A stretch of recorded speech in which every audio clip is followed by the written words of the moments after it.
അപാരമായ ഒരു അനുഭവം തന്നെയാണ് സാർ ഈ ധ്യാനത്തിലൂടെ കിട്ടുന്നത്. ക്രമേണ ക്രമേണ ഞങ്ങൾ സ്ത്രീകൾ എന്ന് പറയുന്നത് കുടുംബ ഭാരത്തിൻ്റെ എല്ലാവരും തലയിലേറ്റി നടക്കുന്നവരാണ്. അപ്പോൾ കുറച്ച് സാവകാശമാണ് ഇതിനകത്തേക്ക് ലയിച്ച് ലയിച്ച് ഞങ്ങൾ വരിക. ആദ്യം തന്നെ സാറ് തന്ന ഏറ്റവും വലിയ പാഠം സ്വയം സ്നേഹിക്കുക എന്നുള്ളതാണ്. അത് 60 വയസ്സിൽ കഴിഞ്ഞ് നിൽക്കുന്ന ഞാൻ സത്യം പറഞ്ഞാൽ എനിക്ക് വേണ്ടിയിട്ട് ഒന്ന് ചിന്തിക്കാൻ തുടങ്ങിയത് ഈ ഒരു ലൈഫ് ഹീലിങ്ങിലേക്ക് വന്നതിന് ശേഷമാണ്. അതിനാണ് ആദ്യത്തെ നന്ദി. ഓരോ പ്രാവശ്യത്തെയും ഞാൻ 3-ാമത്തെ ധ്യാനത്തിലായിരുന്നു.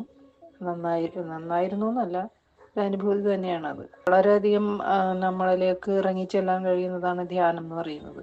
അപ്പം അങ്ങനെ ഒരു അനുഭവം ഞങ്ങൾക്ക് തരുന്നതിന് പ്രത്യേക ഒരു നന്ദി തന്നെ സാറിനോട് പറയുന്നു. എല്ലാ ആഴ്ചയും പങ്കെടുക്കാൻ ദൈവം എന്നെ അനുഗ്രഹിക്കട്ടെ എന്ന് ഞാൻ പ്രാർത്ഥിക്കുകയും ചെയ്യുകയാണ്.